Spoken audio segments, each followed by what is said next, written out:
He talks a good game. He talks a good game. On the outside, he talks a good game. So we all know that Jake Paul against Anthony Joshua is on 19th of December, whatever it is. And, well, lots of people are having their opinions right now. I've made a couple of shorts and videos on this already, but I fundamentally feel that this is bordering on absolute negligence. And I'm going to explain my reasons here. It's not that I blame Anthony Joshua for taking the 50 odd million pounds, dollars, whatever it is for this fight. It's not that I blame Jake Paul for, putting himself out there and just calling out all these big names, because basically he's doing the best marketing job out there. He's basically saying, right, I'm just going to go for the big names to get the biggest clickbait, the biggest attention, and then we're going to put this in a ring and see what happens, right? And he's basically already convinced Netflix a couple of times that this is the way to go, right? So we all know his game. And it's too much of a great opportunity for Anthony Joshua to turn down. But this is not sport. We know this is kind of sports entertainment. This is what Jake Paul has been doing up until now in terms of his kind of weird fights that he's been having, let's put it that way. Now, everybody's calling him a professional fighter. I don't. I still don't call him a professional fighter because he's not, well, I suppose he is. Let me just backtrack. I suppose he is because he's doing it for money. So in that sense, yes, he is a professional fighter. So he is a prize fighter, I would say.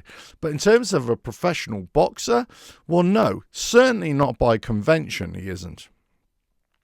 Now, where I say this is negligent is because the powers that be are sanctioning this fight in Florida. Now, they've got a track record of sanctioning fights, And yes, there is something to be said for, low-level boxing. You can get big differences in quality in terms of, opponents who's, a journeyman, let's say, and then you get an up-and-coming bright spark, and they put them together, and, it's kind of cannon fodder. I've seen those fights, and, it's really kind of, it's not upsetting to watch, but you kind of think, what are we doing here? What are we doing here, So this is what I feel about this fight. It's not even that you're putting somebody who's, a really poor heavyweight up against a world-class heavyweight here.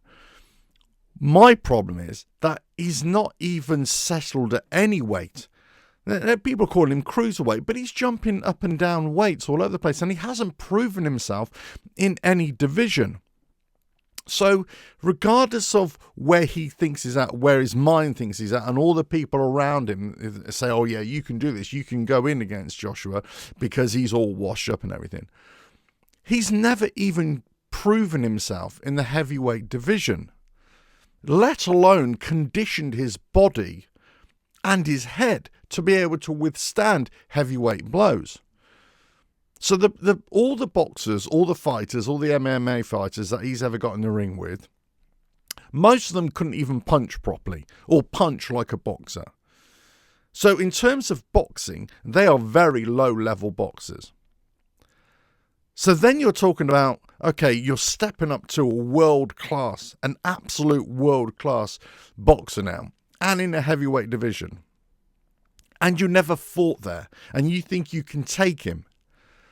You're going to find out. The problem is, I don't believe he should be allowed to find out. He should not be allowed to be able to get in there, because lots of people thinking, oh, yeah, this is really funny now. He's going to be, this is not even, for me, boxing is a sport. Yes, it's violent. Yes, it can be gruesome. Yes, it's very raw at times. But fundamentally, it is a sport. And it's a sport that's supposed to be competitive. And you're supposed to have these matchups that make it competitive. Not about money, not about who's got the biggest purse. It's about, fundamentally, yes, you want all that. You want all the biggest money. But fundamentally, you want there to be a basic matchup. We're not talking about biblical David and Goliath kind of nonsense here, fables here. We're talking about two modern human beings being matched up in a sanctioned fight, professional fight, 10-ounce gloves, in a heavyweight fight between somebody who's never fought at that weight, who's not even anywhere near, a professional standard in many ways. Because if you put him, let's say if he fights at a cruiserweight, right? If you put him in with any other cruiserweight, he'll get found out straight away. Certainly, let's say at English level or British level, and any of that kind of level. Now, yeah, he's improved over the years. Of course he has. If he dedicates his time as much as he has, with all the money, with all the training, with all the experts around him, he's going to improve. But not this much. He was just matching up to fight Gervonta Davis, for Christ's sake. And then so all his training was based around that. And then all of a sudden you're going to switch it up within 6 weeks just to go and fight a heavyweight, and a world-class heavyweight. This is a recipe for disaster for me, an absolute recipe for disaster, and it is negligent. And the problem is, people have said, well, what happens if it goes wrong? What about if he gets really hurt? Is this going to be a stain on boxing? I don't think it's going to be a stain on boxing, because most people understand, or most boxing fans, true boxing fans, I would say, would understand this, that this isn't a boxing match, a fight. This is just a circus. This is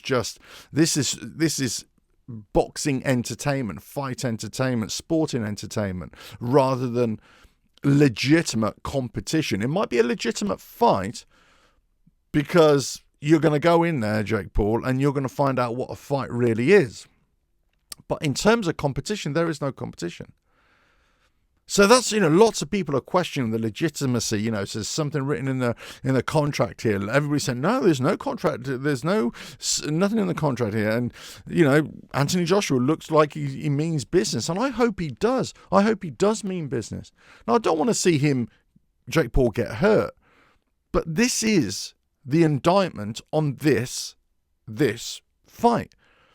Because if Anthony Joshua does this right, Jake Paul will get seriously hurt, or he'll get tagged straight away, and the ref has to step in and stop the fight straight away, or his team have to throw in the towel straight away.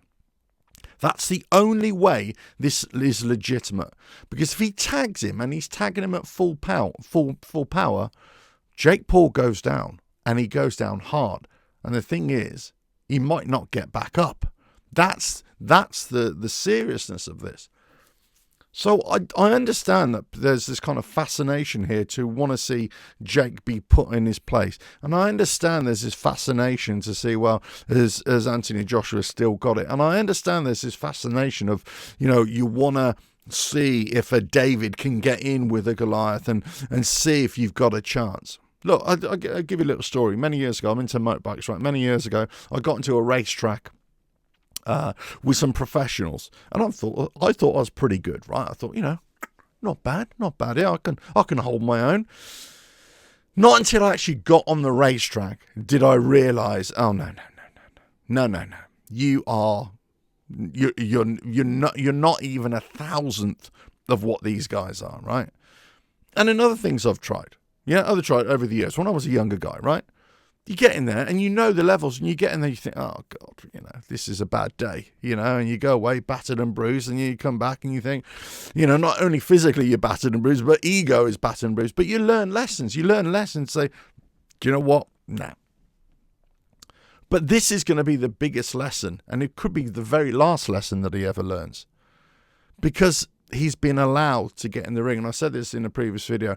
There should be people around there to say, no, this cannot happen. You're not allowed to do this, because you haven't fought other heavyweights, cruiserweights in proper boxing fights. You haven't proven yourself to be worthy to get into a ring with somebody like Anthony Joshua.